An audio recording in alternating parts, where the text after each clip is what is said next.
Olá! Hoje o podcast Pontos e Vistas recebe uma das grandes referências em direito digital, direito eletrônico do país, quando o assunto é esse. Inteligência artificial e também proteção de dados. Ele é professor em diversas instituições do país, preside a Comissão de Estudos de Novas Tecnologias, Neurodireitos e Inteligência Artificial do IASP, o nosso co-irmão Instituto dos Advogados. Doutor Renato Opsi-Blum, seja muito bem-vindo ao AB, que é a sua casa, né? Obrigado, Sergi. Uma alegria estar aqui contigo. Eu conheço há muito tempo e sempre percebi que você é um dos maiores pioneiros. Eu falei direito eletrônico, que na época era eletrônico, né? Faz tempo que eu não ouvia direito eletrônico, né? Que seria conceitualmente, né, o termo correto quando a gente estuda essas ciências tecnológicas. Mas se a gente falar eletrônico, ninguém vai entender. Então, nós falamos hoje direito digital e a gente acrescenta, como você colocou aqui, os neurodireitos, a questão da proteção de dados e da tão atual e tão polêmica inteligência artificial. Mas obrigado pela referência. Imagina. Sou teu fã, saiba disso.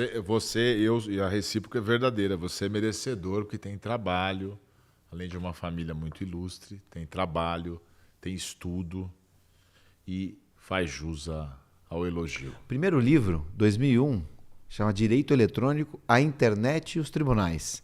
Eu lembro que o pessoal perguntava, mas tribunais? Nós temos jurisprudência lá de 2001 sobre esses temas. E a gente ia amarrando, né? Então começava com conflito de marcas versus nomes de domínio, né? As URLs, endereço de site de internet, depois um pouquinho de comércio eletrônico.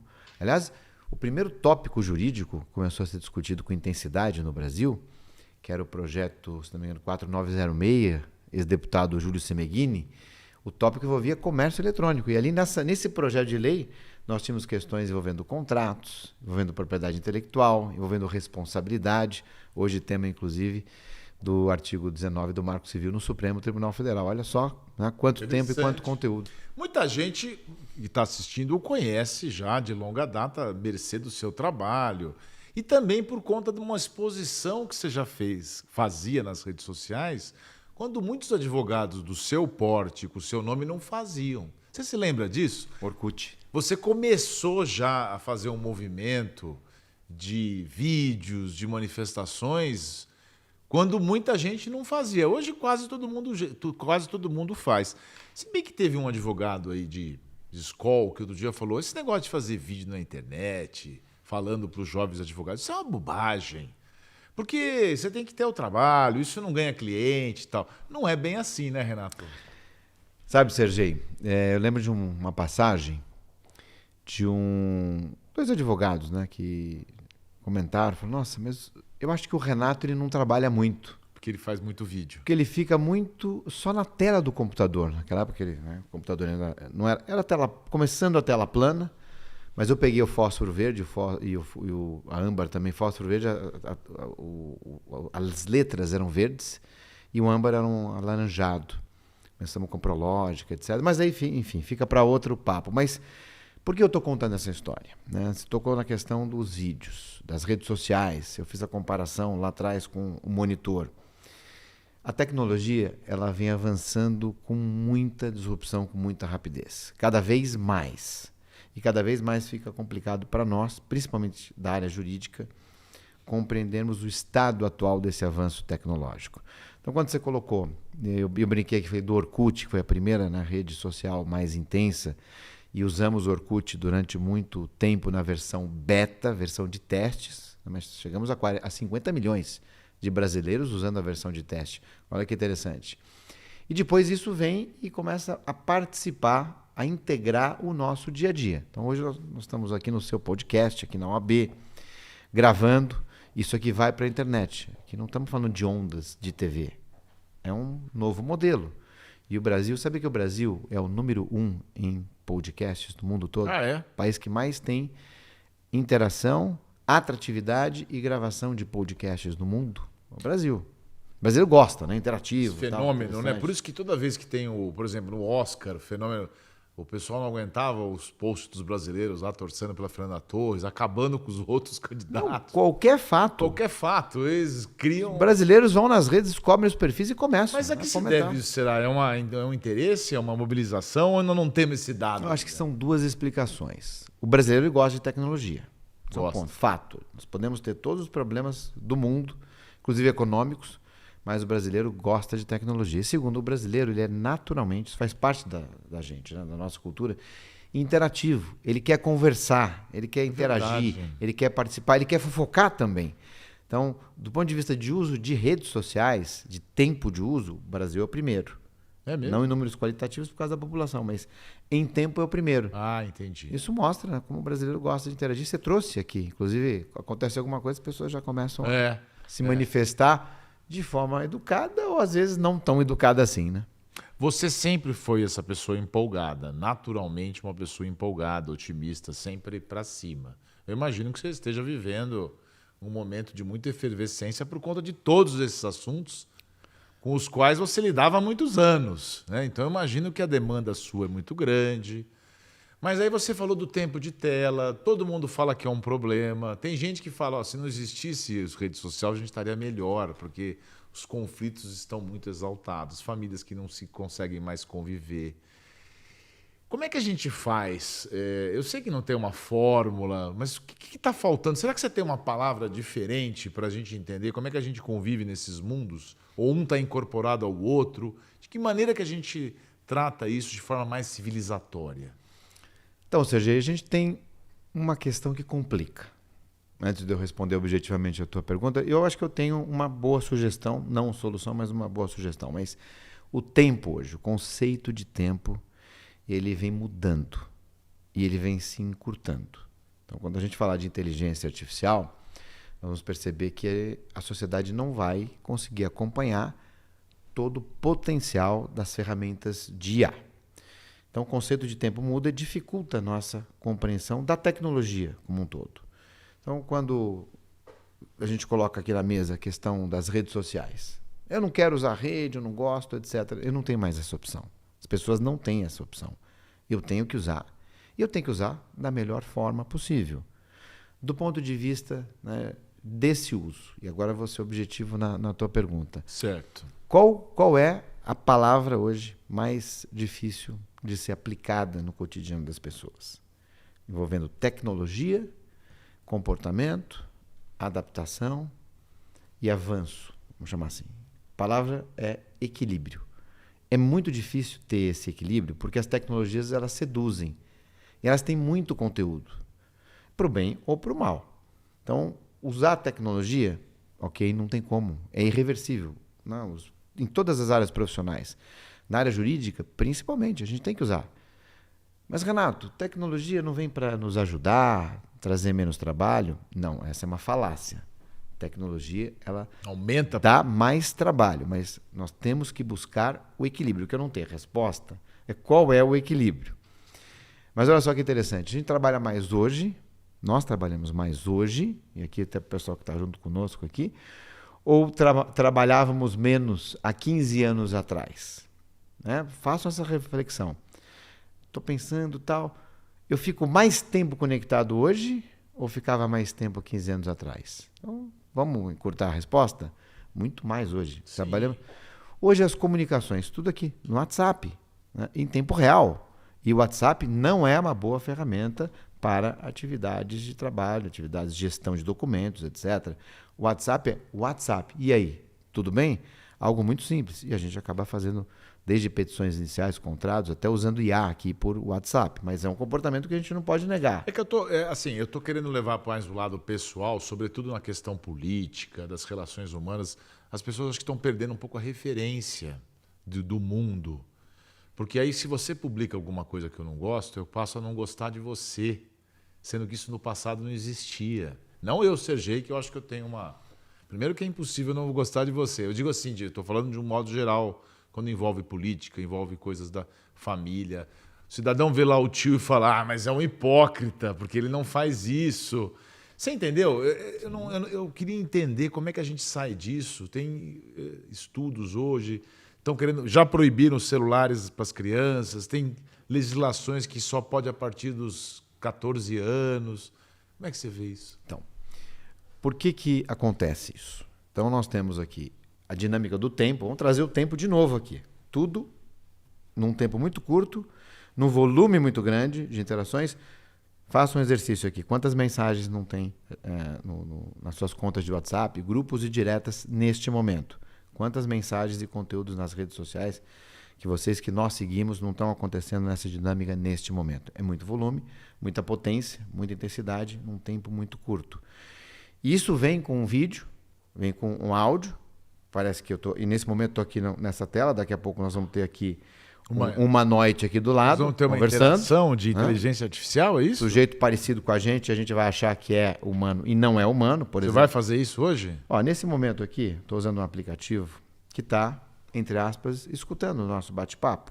E o que ele faz? E esse aplicativo ele traz aqui em tempo real algumas sugestões de tópicos daquilo que a gente está discutindo. Deixa eu puxar aqui. Vamos ver se ele achou as perguntas boas. O que vai aparecer. Eu nem estou falando de fake news, hein?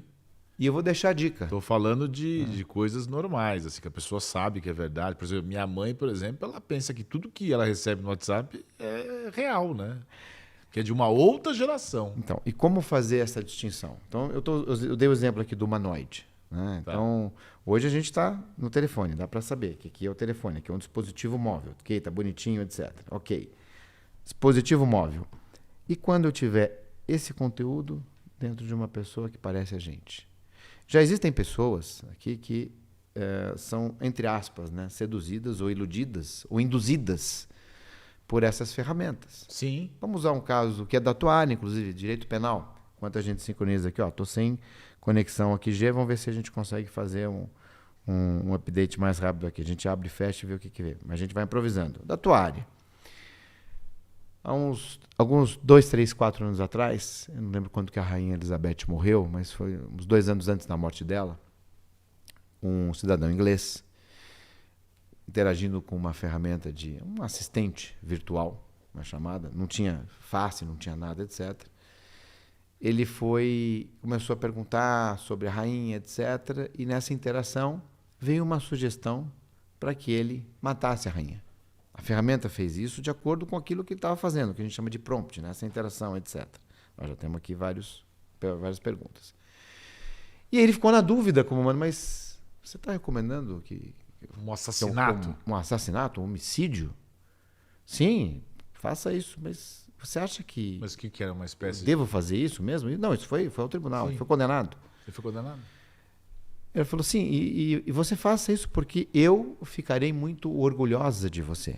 O sujeito pegou um arco e flecha. E foi lá tentar. Foi lá, subiu no muro e atirou. É que não acertou, mas ele atirou. Mas isso no Palácio de Buckingham? Eu acho que foi. Se bem que esse palácio aí, uma vez entrou até um cara no quarto dela. O pessoal lá também não trabalha direito. Tem negócio de segurança também, vou te contar. Viu? Mas olha que coisa. Lembra que tinha um cara no quarto da rainha? Lá, pois muito tempo atrás?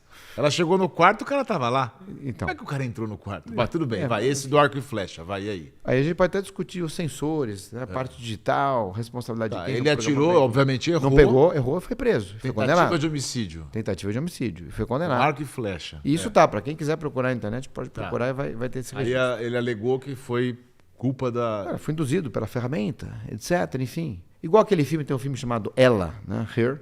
Eu assisti. Em que o sujeito se apaixona, né, pela ferramenta sem ter o humanoide aqui. Né? E aí a gente traz questões jurídicas relevantes. Se o sujeito tinha capacidade, estava no estado mental apto à compreensão, não era inimputável, nada, não era 13, enfim, etc.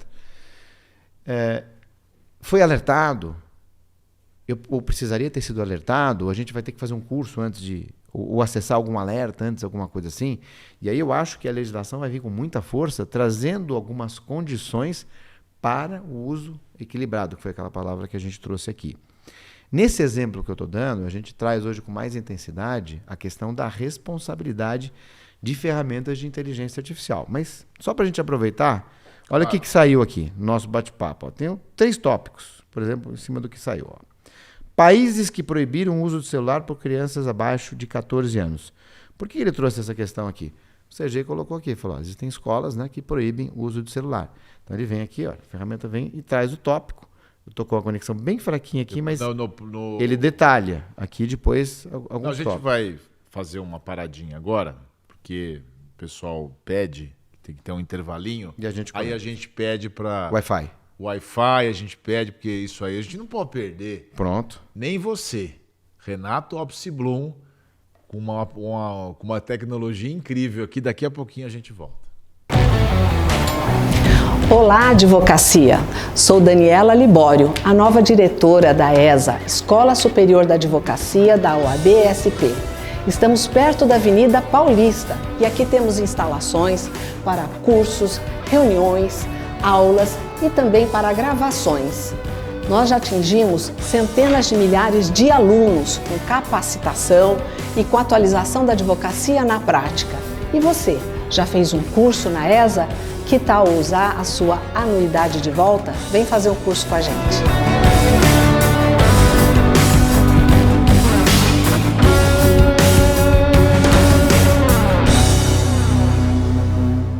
Voltamos a conversar com o Dr. Renato Opsi-Blum, que está aqui mexendo na sua ferramenta TwinMind. TwinMind. E aí, Ó, conectou? nós temos aqui 4 tópicos específicos. Olha que interessante. Falamos do filme Her, Ela. Está aqui o tópico. Discussão jurídica sobre amor e dependência por tecnologias de inteligência artificial. Legislação brasileira sobre responsabilidade de inteligência artificial em decisões automatizadas. Ó o contexto, ampliou o contexto, né? Nós não falamos de decisões judiciais, nós falamos do contexto. Lista de países que proíbem celular para menores de 14 anos. E assim vai indo. Né? Olha só que interessante aqui. Isso aqui a gente falava no intervalo. Por que versões beta de software são menos vulneráveis a ataques? É uma questão da tecnologia também, enfim. E melhores práticas para fornecer conexão Wi-Fi seguro em eventos públicos. Também conversávamos. É que eu estava falando que eu tenho medo, às vezes, do Wi-Fi público. Acho que é uma preocupação. Importante considerar que quando nós acessamos redes, né, acesso à internet em Wi-Fi, em conexões externas, gratuitas muitas vezes, existem os termos de uso, as condições para uso. Normalmente a gente não paga nada, mas existe um tratamento aí de uma quantidade importante desses dados. Pode existir uma fragilidade, alguém invadir o roteador, interceptar? Pode. Isso é comum? Não, é raro, mas pode acontecer. Uma dica que eu dou para quem usa iOS, Apple, sempre, aliás, essa dica é universal, mas para iOS, sempre deixar o sistema atualizado. Para quem usa Google, Android, a mesma coisa. O problema de atualizar, que todo mundo reclama que muda as coisas, fica mais pesado. Mas tem a segurança. Aí é aquele sempre preço que a gente paga, né? O que a gente quer mais? Segurança ou mais facilidade? E aí vai dosando. Enfim. Mas a gente tem nesse equilíbrio, né, Sergei? Essa tentativa de busca de equilíbrio, a parte jurídica também. Então, nos exemplos que nós demos aqui, como é que o sujeito foi induzido por uma ferramenta? Se está acontecendo, se isso for acontecer, e eu acho que infelizmente vai acontecer, eu tenho que ter algum tipo de controle, algum tipo de obrigação e algum tipo de responsabilidade. Sim. Do ponto de vista jurídico, nós vivemos algumas coisas esquisitas hoje em dia. Então, todo mundo clica, concorda, manifesta a sua vontade e não lê os termos de uso. Básico, né? Na semana passada, eu adoro dar aula, você já citou em 4 universidades, nós estávamos analisando os termos de uso do TwinMind, inclusive. E quando eu coloco isso em aula, tópico por tópico, os alunos ficam assim, nossa, mas existe esse risco, essa restrição, essa proibição, etc., porque ninguém vê termos de uso. E aí vem a questão jurídica, mas se o método de manifestação da vontade hoje ele é viciado ou ele não funciona, nós não deveríamos mudar essa questão, até em função da dificuldade de compreensão da tecnologia que nós temos hoje? Sem dúvida. Pega, por exemplo, a LGPD, Lei Geral de Proteção de Dados. Quando for o caso de consentimento, ele tem que ser livre, ele tem que ser informado é ter acesso à informação do termo de uso, compreendido também por dedução, e tem que ser inequívoco, tem que ser relacionado à pessoa. Melhorou um pouquinho? Melhorou, mas nós precisamos mudar essa questão. Mas a legislação é boa, não é? LGPD ou não? Ótima. Mas a gente vê nossos dados Excelente. aí todos jogados, você entra no Google, você vai lá, tem lá teu CNPJ, cadê essa proteção? Aí vem aquele ponto inicial, né, que você colocou. Então, a lei é boa, mas a sociedade acompanhou a evolução da tecnologia? Vamos usar um exemplo aqui. Olha que interessante. Vamos usar pegar o Código Civil. 2015, vamos lá. Artigo 11 do Código Civil. Ele está escrito que os direitos da personalidade não podem sofrer restrições voluntárias. Termo de uso. Eu vou lá, clico e cedo os meus direitos da personalidade. A lei está dizendo que eu não posso fazer isso. Né? E todo mundo está fazendo. Enfim, aconteceu alguma coisa? Não. Uma questão jurídica também interessante. Redes sociais. Então, a maior parte dessas redes tem uma limitação de uso a partir dos 13 anos. Então, a partir dos 13 anos eu posso clicar ali e avançar. Mas do ponto de vista legal, qual é a capacidade? Qual a idade que eu tenho que ter para ter a capacidade para poder contratar? Então, seria em tese a partir dos 16 anos, né, de forma relativa, e 18 anos plena. Mas não, virou 13, porque 13 vem do Children's Online Protection Act norte-americano, que acabou padronizando isso no mundo todo. Na europeia é 16 para cima, que tem uma legislação, um histórico digital muito mais completo, diferente, robusto, etc. Então a gente tem essa questão de que o comportamento da sociedade, né, o homem médio não está acompanhando a evolução da tecnologia. A lei até existe, mas a gente precisa aplicar com mais intensidade. Pegar a inteligência artificial, né, hoje. Nós temos um modelo europeu bem fechado, projeto brasileiro 2338, já híbrido, uma parte inspirada no modelo europeu, que deve ser aprovado. É bom esse projeto? No final desse ano.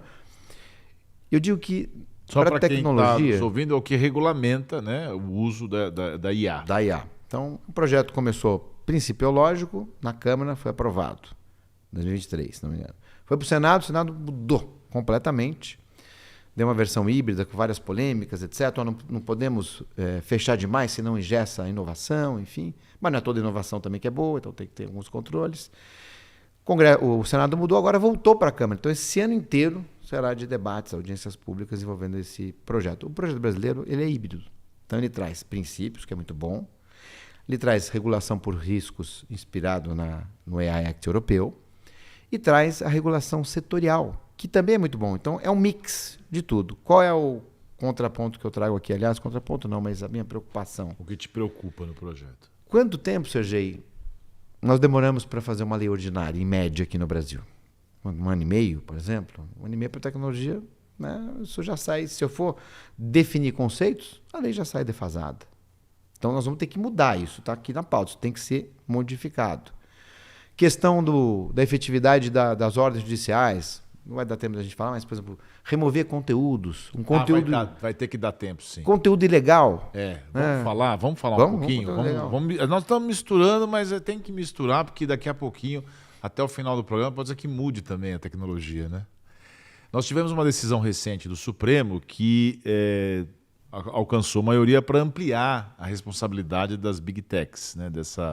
Desse talvez equilíbrio entre dever de vigiar, liberdade de expressão e o Supremo entendeu que há uma inconstitucionalidade em um dos artigos da lei anterior.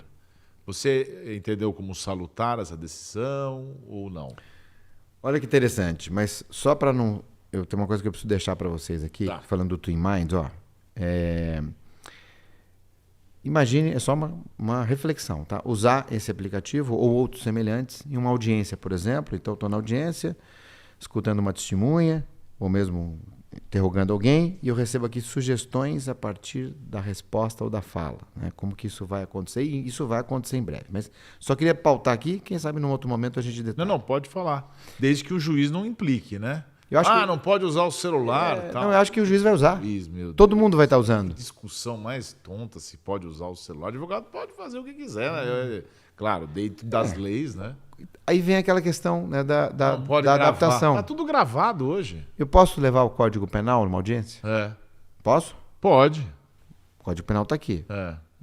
Comentado. E vem aqui o Código Penal dinâmico, que vai me trazer em tempo real as decisões mais recentes sobre aquele artigo e algumas sugestões dentro do contexto da fala, daquele momento, como está acontecendo aqui agora. Não há limitação processual para isso, não há. Por isso que eu acho que todos irão usar. Ministério Público usando, juiz, magistrado usando, os advogados também usando ao mesmo tempo. Veja a profundidade. Essa é a real melhorar, mudança. talvez. Mudança do direito é essa. A inteligência artificial vai aprofundar. Eu costumo lecionar com essas ferramentas e conversando em tempo real por voz com as ferramentas de inteligência artificial. Você também usa na aula. Na aula de... Semana passada eu dei prova. Fiz uma prova humana, usei um pouquinho de IA, como sempre uso na minha atividade, conferi, fiz a supervisão humana, dei a prova humana e disse para os meus alunos, está aqui a prova humana. Antes de vocês começarem, todos abram as suas ferramentas de IA e peçam para que essas ferramentas, seja qual for a ferramenta, façam uma prova de direito digital para os alunos do último ano de direito. E eles fizeram, e cada um recebeu uma prova diferente. Algumas com alguns erros, a maior parte delas provas adequadas, não tão profundas, mas adequadas.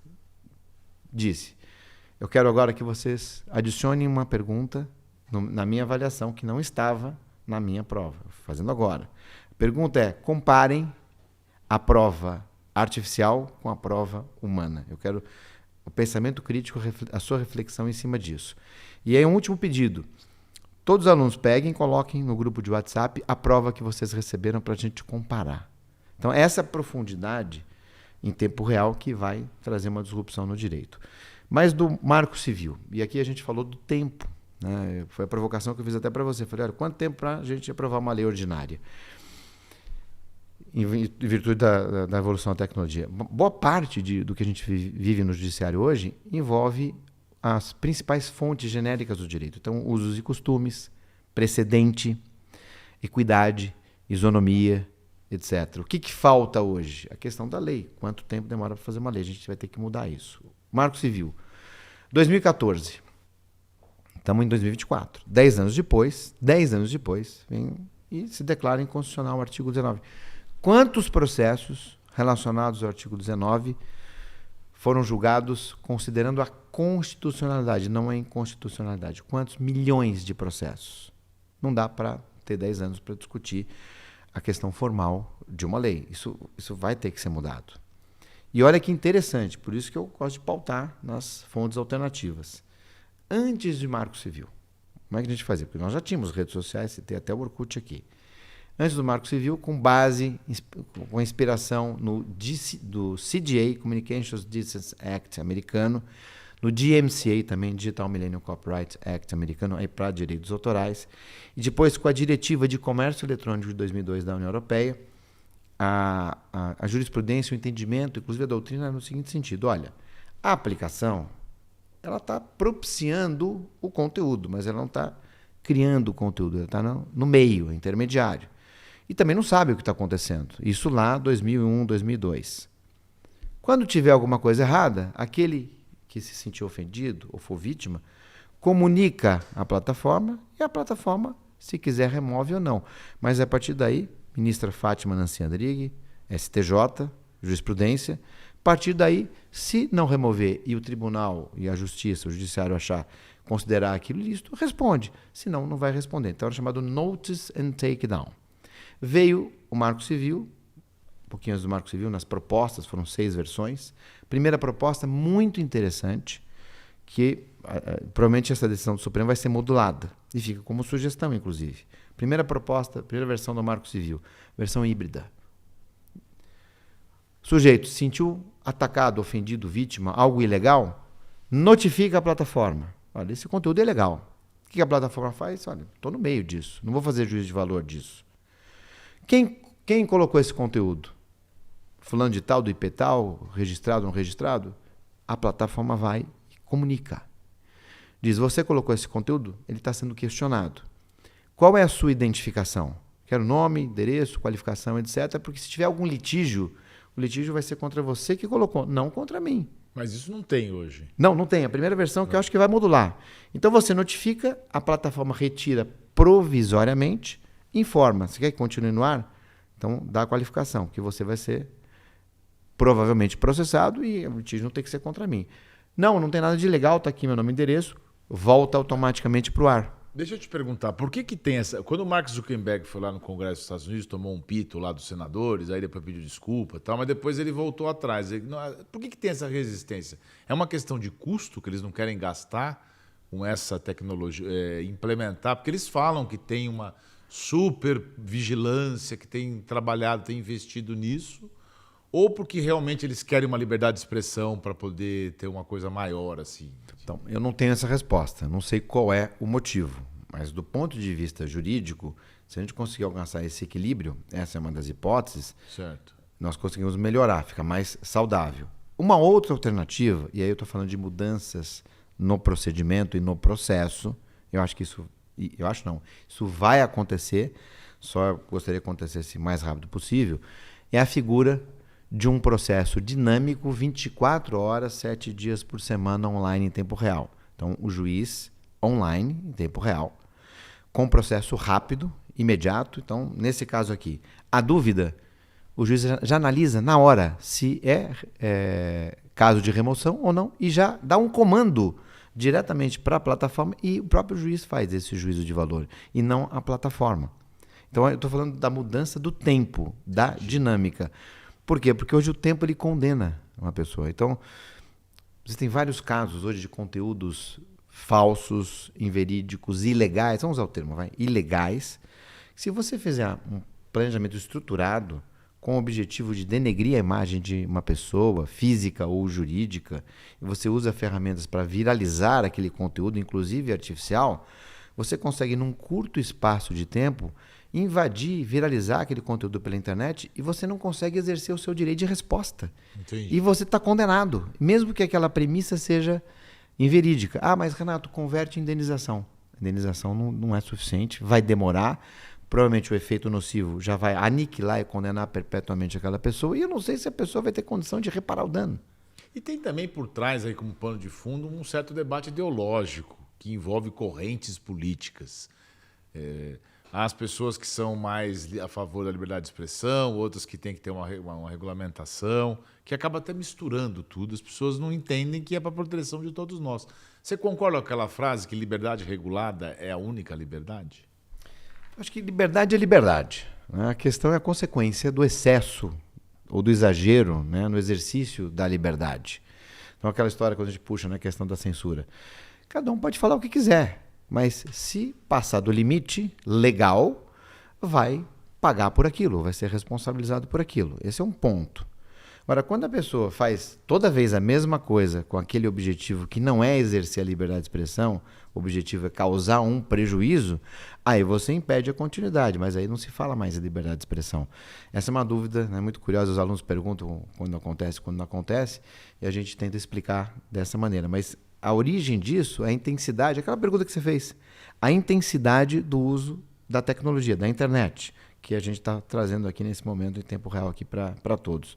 E que vai acontecer no uso das ferramentas de IA. Vou fazer um exercício interessante aqui, se tiver mais 2 minutos. Vou trazer aqui um caso prático, né? Então, vamos pedir para uma ferramenta de IA fazer uma peça. Então, passa aqui para mim uma inicial de acidente de trânsito. Vai fazer. Eu vou ter que fazer a supervisão humana, ver se não existe nada que não corresponda à realidade do ponto de vista da doutrina, da legislação e da jurisprudência. A gente sabe que existem muitos precedentes, entre aspas, inventados. Por isso que a gente tem que corrigir e às vezes não compensa. É mais fácil a gente usar o nosso modelo e fazer da nossa cabeça, que é mais rápido, mais barato, mais eficiente. Fiz. Ele mandou ali a peça. Está bonitinha, etc. O que eu faço? Eu deixo essa pergunta. E agora? Está pronto? Está legal? IA fez, etc. Eu conferi, está tudo bonitinho. E agora? Eu vou protocolar? Eu vou ter que avisar que eu usei IA? Até porque a gente tem regulação do CNJ já em cima disso. E a própria OAB tem uma recomendação do final de 2024 muito interessante, com 4 condições, 4 premissas aqui que envolvem a responsabilidade do advogado. Mas eu vou protocolar? Ou eu vou pedir para a IA agora fazer a contestação? Para que em cima da contestação eu possa eventualmente modificar a minha IA. Que é uma reflexão. Aprimorar a peça, né? Uma reflexão. E depois? Pede para julgar. Mas, Renato, eu posso ficar simulando o processo até o final? Sim, até para eu saber se eu vou ter chance, se eu não vou, e o que eu vou mudar, o que eu não vou mudar. Essa é a prática da inteligência artificial. Eu vou aprofundando. Mas eu tenho uma simulação completa do processo. Ah, mas isso é até 100% certo? Com os posicionamentos das cortes superiores. No direito penal, por exemplo, eu consigo ter uma acuidade nessa simulação? Alguma. mas não plena, é fática, né? Tem interpretação humana do magistrado. Por isso que o juiz humano que tem que julgar. O duro é que a acuidade não vai superar a dialeticidade que impede os recursos lá para cima. Tudo é o princípio da dialeticidade que impede o recurso ser analisado. E aí, não há inteligência artificial que supere isso. E aí a gente vai ter essa combinação, que a professora Marta Gabriel chama de hibridismo, né? É a tecnologia máquina junto com a parte humana. É essa combinação que gera toda essa intensidade que vai mudar a prática jurídica. A gente vai ter mais intensidade usando a legislação num outro momento, com outro procedimento, com uma outra velocidade. O problema é que estimam que em 2, 3 anos é que a grande intensidade vai acontecer em 4, 5 meses de uma vez só. Esse é o grande problema. 4, 5 meses para mudar tudo isso é um chacoalhão muito grande, né? Nossa, chacoalhão demais. Eu falei da minha mãe aqui, por isso que minha mãe fala, eu não sou mais dessa vida. Essas mudanças todas, os mais velhos, né, têm um pouco mais de dificuldade de lidar. Renato, muito obrigado, viu, ter participado aqui com a gente. O nosso tempo é um pouco limitado. Você tem tanto conteúdo. Uma alegria. Conte sempre comigo. Vamos marcar uma próxima, porque vai ter mudanças em breve. Conte comigo. E aí você traz aí uma novidade sobre o assunto. Eu tenho certeza que você que acompanhou até agora aproveitou demais essa entrevista. Uma das maiores, ou talvez o maior especialista no assunto. Obrigado, viu? Seja sempre muito gentil. Saiba novamente todo o respeito que a nossa família tem pela sua família. Contem sempre conosco. Será uma alegria estar novamente aqui com vocês na OAB, dividindo essas preocupações, tendências e compartilhando esses pensamentos. Fiquem bem, fiquem com Deus. Uma alegria. Obrigado pelo convite. Muito obrigado. Um grande abraço.